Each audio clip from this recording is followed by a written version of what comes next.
काल आपण काय पाहिलं होतं? तनुज्ञापी तव प्रभावात, म्हणजे तुझ्या प्रभावाने. आपल्याला नेहमी प्रभाव कोणाचा पाहिजे? स्वभावाचा प्रभाव पाहिजे. रत्नत्रयाच्या प्रभावाने काय होत आहे? हे कार्य घडत आहे. म्हणून अल्पबुद्धी असून सुद्धा जर योग्य ठिकाणी लागली, म्हणजे कुठं लागली? स्वभावाकडे लागली तर ठीक आहे, आणि विभावाकडे लागली तर दुःख आहे, हे सांगितलं. आता याच्यामध्ये काय पाहायचंय? हस्तकामध्ये सांगितलं आस्ताम, म्हणजे दूर राहो. काय दूर राहो? तव स्तवनम अस्त समस्त दोषम, म्हणजे तुझी स्तुती जर केली तर संपूर्ण दोषाला अस्त म्हणजे नष्ट करून टाकते, हे तर दूरच राहो. परंतु त्वत्संकथापि, तुझी सम्यक रीतीने कथा जरी केली तर जगता म्हणजे जगातील दुरितानी म्हणजे पापे हंती म्हणजे नष्ट होतात. केवळ तुमची कथा केली म्हणजे तुमच्या नामाचं उच्चारण मात्र केलं तरी सुद्धा काय होत आहे? जगातील सर्व पापे नष्ट होतात सांगितलं. उदाहरण कोणतं घेतलं त्याला? पद्माकरेषु म्हणजे सरोवरामध्ये, जलज म्हणजे जे कमळ आहे त्या कमळांना विकास भांजी म्हणजे विकास करण्यास पात्र कोण आहे? सहस्र किरण म्हणजे सूर्याचे किरण. मग ते काय करतात? दुरे म्हणजे दुरूनच प्रभा एव कुरुते, प्रभेच्या द्वारेच तू काय करतो? विकास भांजी कुरुते म्हणजे विकासास पात्र करतो.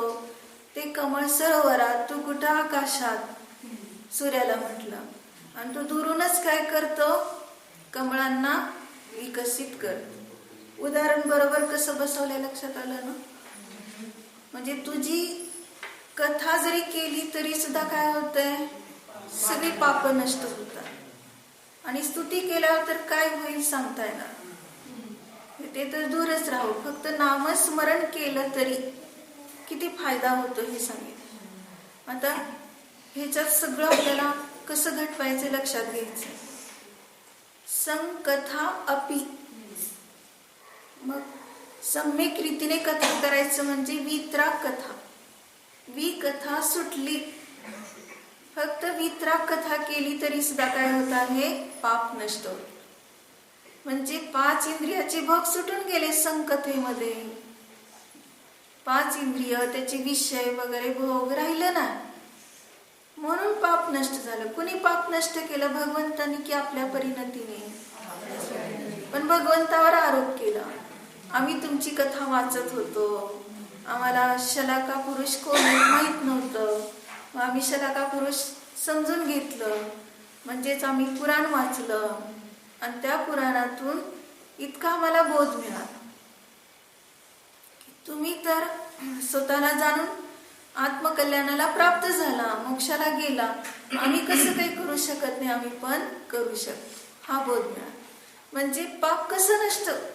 असं खोऱ्यासारखं उचलायचंय आणि फेकून द्यायचंय, असं नष्ट नाही करायचं. पाप अंधकार असा खूप भरलाय आणि तो कशाने तरी पाठीने उचलायचा आणि फेकून द्यायचा, असं कधी होत नाही. म्हणून त्याला सूर्याच्या किरणाचं उदाहरण दिले. सूर्याचे किरण फक्त त्या कमळावर पडले तरी काय होतंय? ते कमळ विकसित होते. मग सूर्य कुठं, कमळ कुठं, पण त्याला उपयोग कसा झाला? मग तेच सांगायचं तात्पर्य काय आहे की कमळ जेव्हा ते सूर्यविकाशी कमळ असतं, कमळामध्ये पण खूप फरक आहे.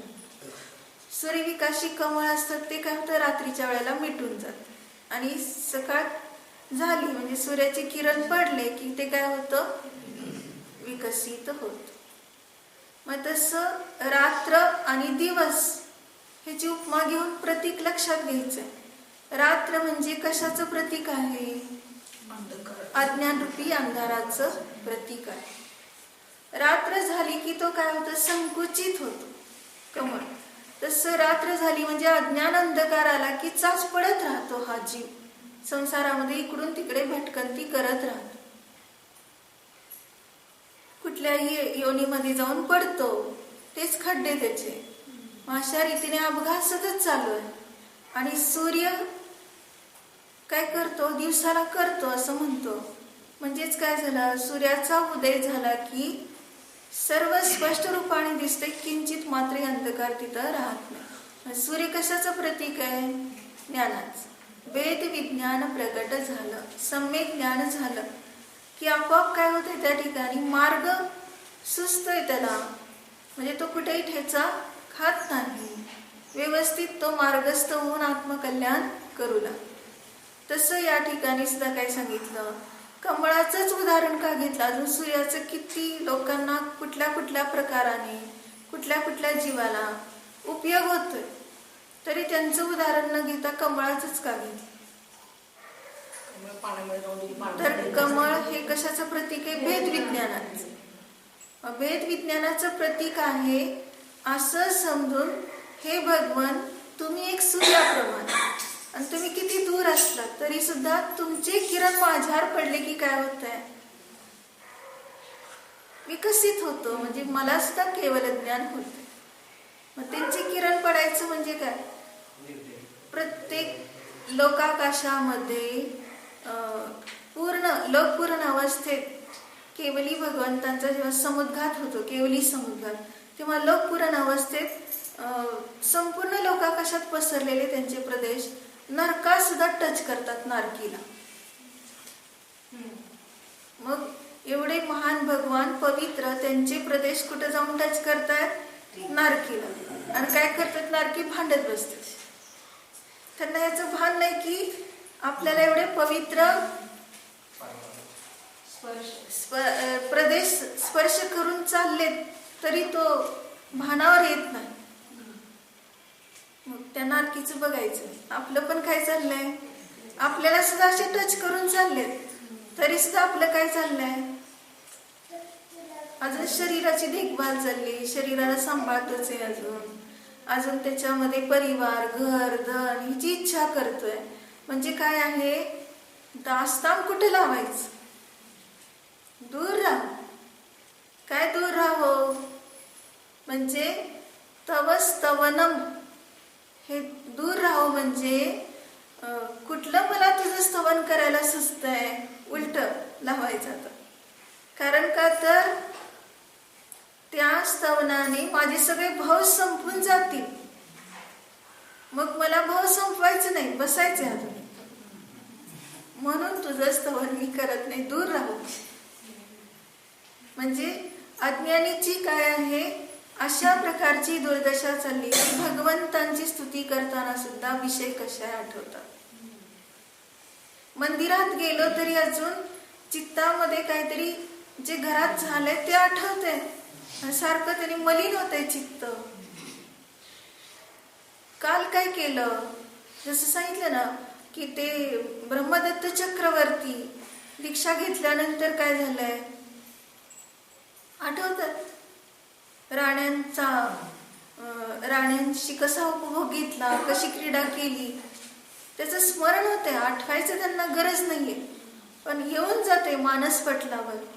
तर त्यांनी काय म्हटलं? एवढं धिक्कारले स्वतःला. अरे रे, हे सगळं माझ्या ब्रह्मचर्यामध्ये काय होत आहे?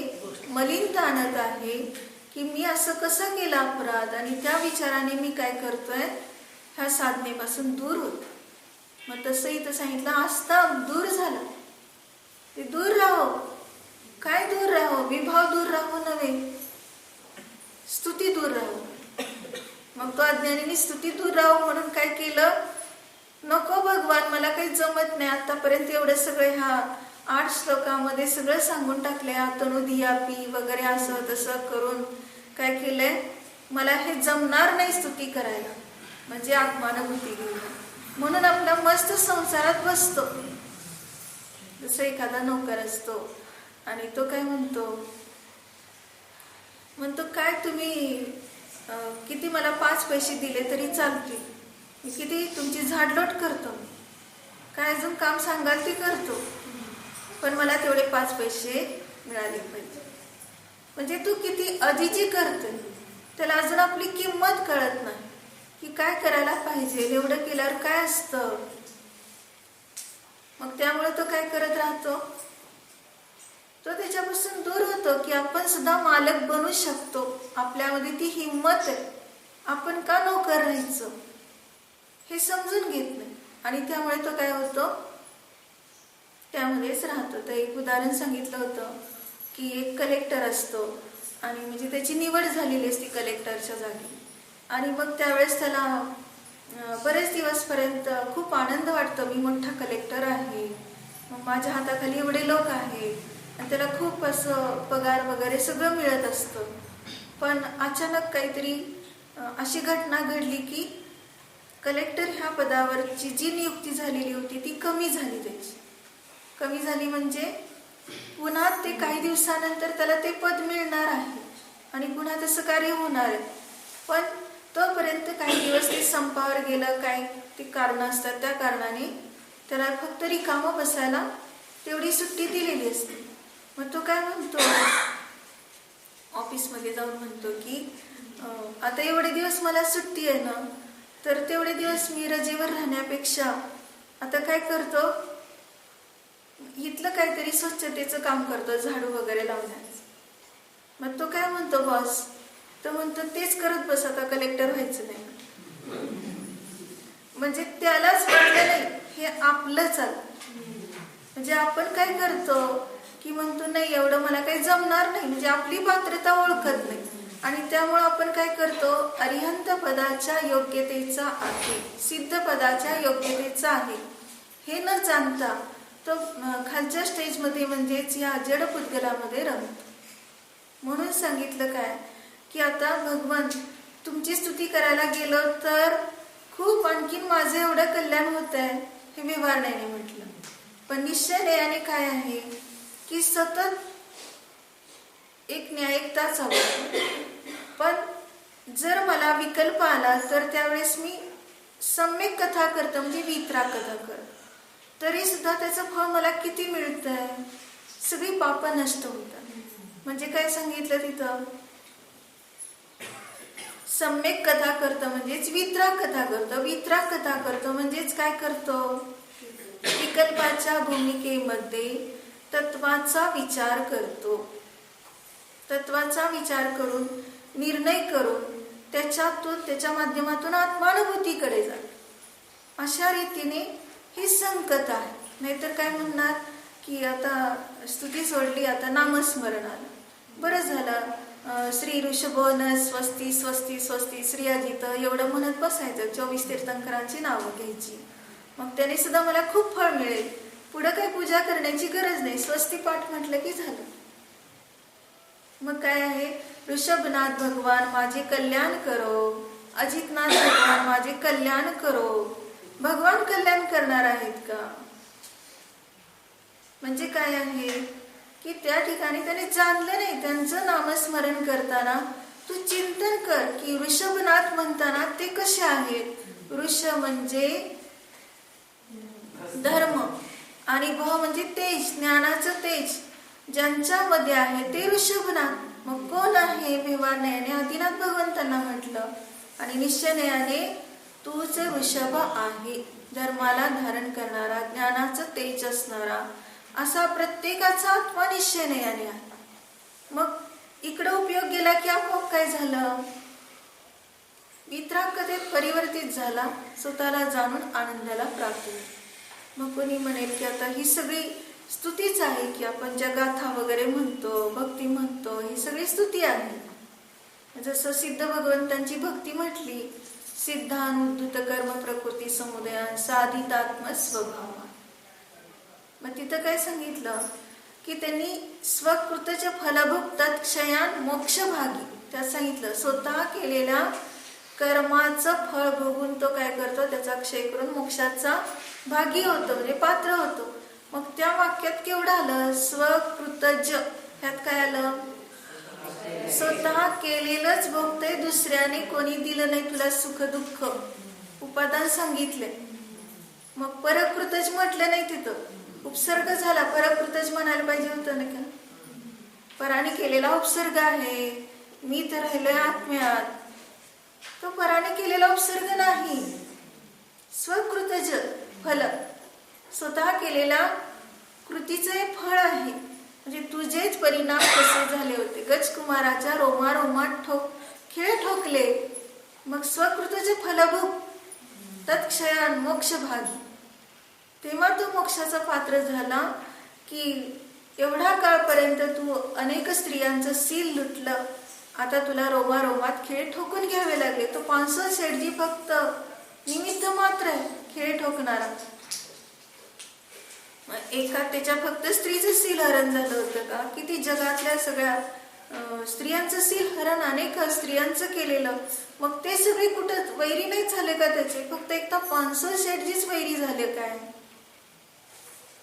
तर एकाच्या मुखाने सर्व कर्माचं फळ.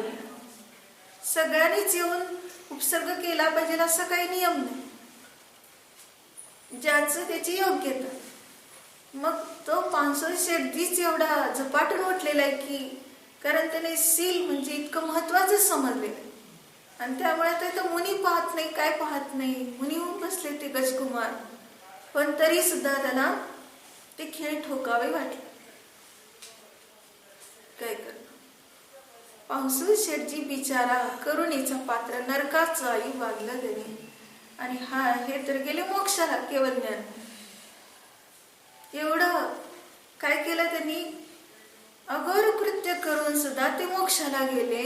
आणि ह्याने सीलासाठी धडपड करून नरकाला गेले. कसे परिणाम झाले? आपल्या आपल्या परिणामाचं फळ भोगतोय. म्हणजे अंतर्मुहूर्तात त्याने अशी साधना केली गजकुमाराने की त्यावेळेस केवळ ज्ञानच. म्हणून आतापर्यंत काही जरी झालं असेल तरी सुद्धा तू काय कर, स्वतः तुला दुसरं कोणी शरण नाही, फक्त तुझे परिणामच तुला शरण आहे. तू परिणाम असे कर. किती तुला आता पकडून अगदी बेडा घालून नेलाय तिथं, तोप चालवणार आहे तुझ्यावर, पण तू त्या शरीराचे प्राण जातात. काल काय सांगितलं होतं नियमसार आहे 50 मध्ये, व्यवहार प्राणाचं उल्लंघन केलं तर ज्ञानचेतना. मग हे 10 प्राण चाललेत, आता कसं काय म्हणून शोक करत नाही चालला तो. हो, महावीरजी क्षेत्रावर जी एक घटना घडलेली होती, तर त्यावेळेस त्याने शोक त्याचा केला नाही.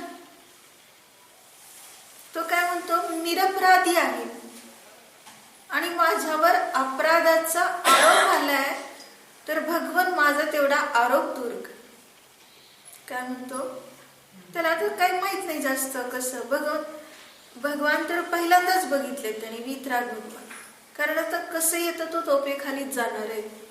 मग तो अगदी विनंती करून त्या लोकांना म्हणतो, फक्त मला देवाच्या दर्शनासाठी सोडा, बेडा काढा तेवढ्यापुरतं. मग त्यांनी ते ऐकलं. दर्शन करताना इतकं तो भक्तीने करतोय दर्शन. भगवान मी तुमचं एवढं ऐकलेलं आहे, प्रशंसा इतकी तुमची, म्हणजे जगात तुम्ही एवढे उदार. आता संग कथा, मला जास्त काही स्तुती येत नाही, पण मी सारखं तुमचं नाम उच्चारण करून महावीर भगवान की जय एवढंच म्हणतो, दुसरं मला काही येतच नाही. भगवान तुम्ही आता माझ्याकडे लक्ष देणार नाही का? मला जास्त येत नाही म्हणून तुम्ही माझ्याकडे लक्ष देणार नाही का? तो किती बोलतो बघा, मी अपराधी नाही. आणि जर समजा माझे प्राण यदा कदाचित वाचले, हे व्यवहार प्राण, तर ह्याचा मी उपयोग काय करेल? ह्या शरीराचा, त्या धनाचा, शरीराच्या संयोगात असलेला धनाचा 3 शिखराचं मंदिर बांध. काय म्हणतोय तो? 3 शिखरयुक्त मंदिर बांधले. त्यावेळेस किती एवढीशी खोली, असं खोलीत ठेवल्यासारखंच महावीर भगवान.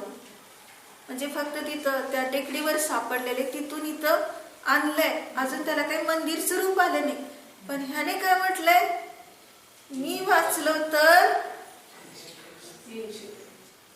भक्ती, अंतरंग भक्ती काय बोलते, मला तुम्ही वाचवा, हे साकडं घातलं नाही तिथं. वाचलं तर म्हणजे समजा यदा कदाचित राहिलं शरीर तर त्याचा मी चांगला उपयोग करेन. म्हणजे काय आहे, वाचवाच तुम्ही असं काही त्यांनी साकडं घातलं नाही. तो अज्ञानी आहे तरी सुद्धा, पण जे आत त्यांनी भरून घेतले वितरागता, तेवढा क्षण त्यांनी पाहिले भगवंताकडे. ते काही शेवटपर्यंत केलं नाही, त्याच्या चित्तातनं हललं नाही. तो पडती त्याच्या अंगावर, पण त्याचं लक्ष कुठे आहे, ते भगवान आपण पाहिलेले. ते किती शांत आहे, निराकुल आहे. आणि मी कशाला आकुलता करते, मरताय काय, मरतोय का, मेलं तर मेलं, शरीर जाईल. म्हणजे एवढं त्याला जास्त कळत नसताना सुद्धा फायदा कसा झाला. आणि मग तो काय, तो घालवणारा, तोप चालवणारा जो आहे, तो लावली तरी काय होतंय, त्याच्या डोक्यापासून खाली सरकून पायाजवळ येऊन थंड होऊन पडते. कुठं काही पोळत नाही, काय नाही, काय लागत नाही. काही जादू झाली याच्यात. म्हणून दुसरी तोप चालवतो, दुसरी पण तशीच येऊन पडते पायाजवळ. मग राजाला बोलवलं. बघा म्हटले, आमचं काही इथं चालत नाही. म्हटले काय, तोप सगळी निष्प्रभ होऊन.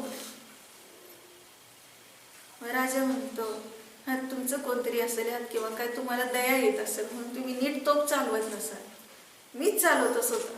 इतकं राजाच्या मनात द्वेष कुटकुट भरलेला आहे. पण वाचवणार कोण आहे, परिणती, अंतरंग परी. त्याने पण तिसरी तोप चालवली आणि थंडगार होऊन पडली.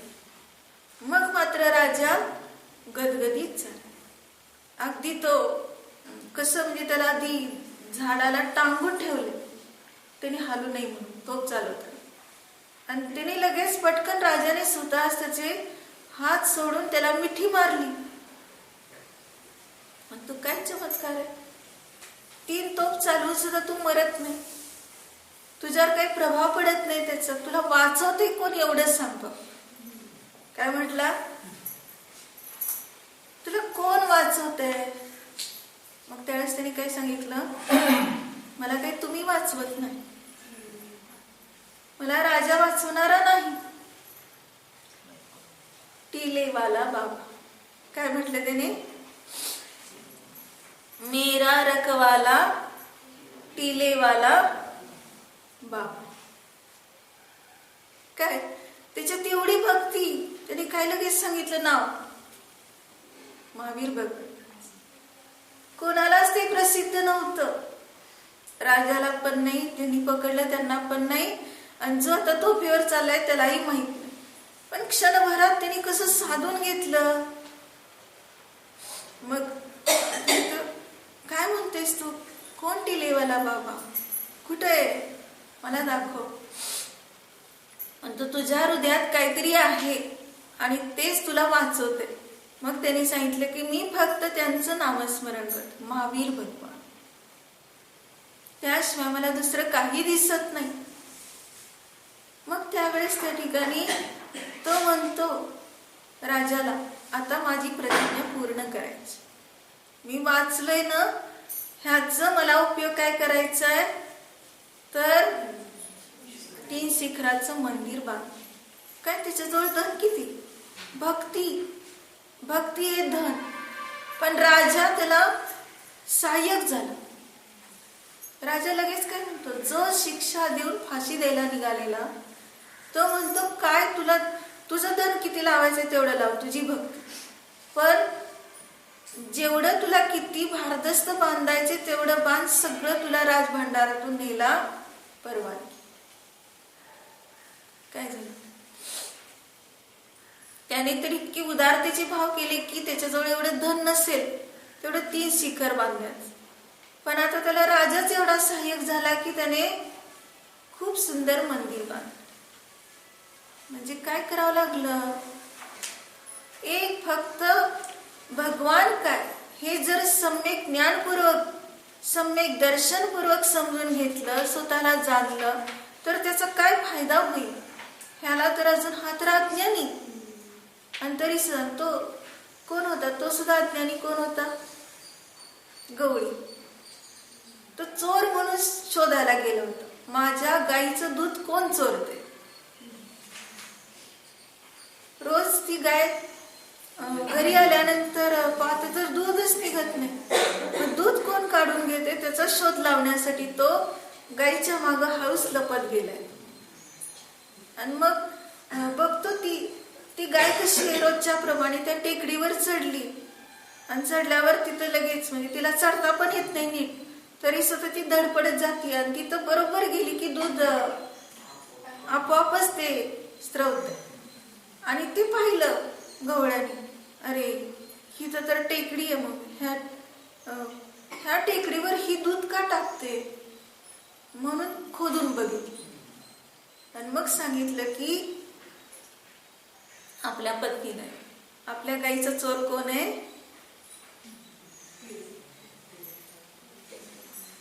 टेकडीतला बाबा. मग ती असलं कसलं टेकडीतला बाबा असते, तिने कसं काय चोरलं. तिला पण उत्सुकता झाली. मग सगळं त्यांनी काय केलं, इतकी भक्ती झाली त्या गवळ्याला सुद्धा, त्या कुटुंबाला पूर्ण, की त्यांनी ते काय केलं, म्हणजे गायीने फक्त तसं केलं तर त्या कुटुंबावर इतका परिणाम झाला. आणि त्यांनी ते खोदून मूर्ती वर काढली. काढल्यानंतर तिथंच आता तिथनं हाला ना मूर्ती, पण मूर्ती म्हणजे त्यांनी घरी न्यायचा प्रयत्न केला ना, पण तिथनं हलाना म्हटल्यावर त्यांनी काय केलं, स्वतःची झोपडी तिथं बांधून राहिला त्या मूर्तीच्या जवळ. म्हणजे तिथंच काहीतरी असं झोपडीसारखं केलं आणि परत स्वतःचं घर तिथं शेजारी बांधून मूर्तीची रोज पूजा करू लागला. तो कितीतरी दिवस हे लोकांना कळत नव्हतं, जैन लोकांना, की काय आहे ते. आणि नंतर जेव्हा लक्षात आलं की असं हे गवळ्याच्या ताब्यात मूर्ती आहे, मग त्यावेळेस त्यांनी सांगितलं की ही मूर्ती आम्हाला द्या. मग त्यावेळेस ते गवळ्याची इतकी भक्ती झालेली असते, त्यांची देण्याची इच्छा नसते. पण तरी सुद्धा आता मंदिर बांधेपर्यंत, म्हणजे अशी एक खोली वगैरे काय तिथं असेल ते करेपर्यंत त्यांनी तिथं मूर्ती तशी ठेवली आहे. आणि नंतर जेव्हा ती गाडीत घातली इथं आणण्यासाठी त्या मंदिरात, तेव्हा ती गाडी म्हणजे रथ असेल ते तर हलायनाच.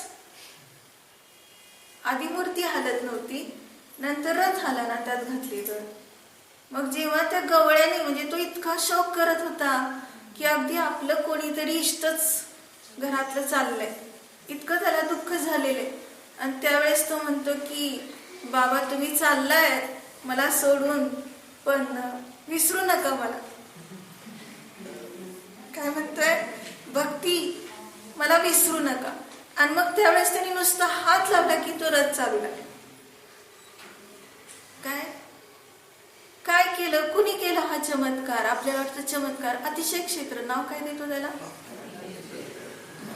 अतिशय कुठे झालं, परिणामामध्ये. म्हणजे परिणामातच हा बदल झालाय.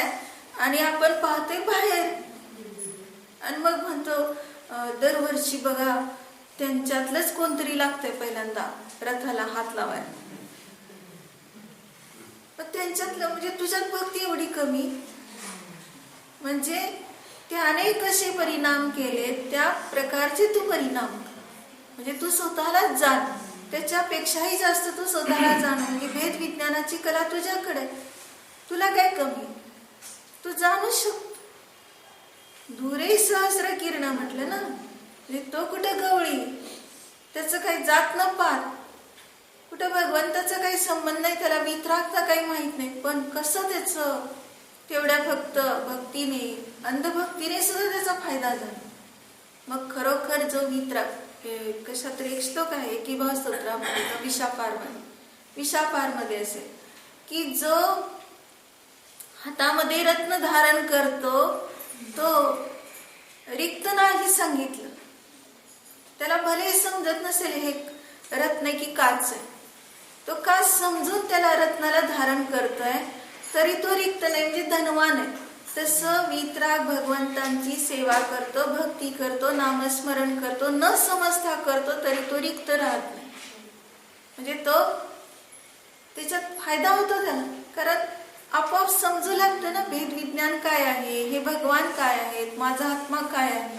आपल्या आत्म्याला जाणलं की संपलं, कल्याण झालं.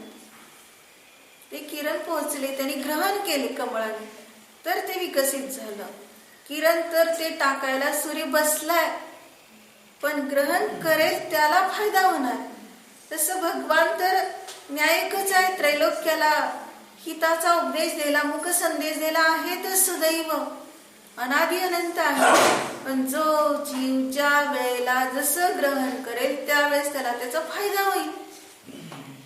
नाही करणार तो, म्हटलं ना, त्वयी स्वभावात विमुखस्य दुःखम, तुझ्या स्वभावापासून जो विमुख झाला तो दुःखाला प्राप्त होतो, आणि तुझ्या सन्मुख होतो तो सुखाला प्राप्त होतो. उपैती भक्त्या सुमुख सुखान, विशापार स्तोत्रामध्येच म्हटलंय, जो भक्तीने तुमच्या सन्मुख होतो तो सुखाला प्राप्त होतो. हे सुख दुःख हे कुठं आहे? आपल्या अंतरंग परिणतीवर अवलंबून. तू जर स्वभावाकडे वळला तर तुला फायदा आहे, आणि तू जर स्वभावाच्या दूर गेला तर तू अजून रुळणार. म्हणून ही काय आहे तुझी संकथा, हे व्यवहाराने म्हटलं. निश्चयाने फक्त एक स्वतःला जाणून आनंदाला असा प्राप्त झाला, तर आता या ठिकाणी दुसरं कोणालाही शरण जाण्याची गरज राहिली नाही. एक स्वयं स्वतःला जाणून सहज आनंदाला प्राप्त.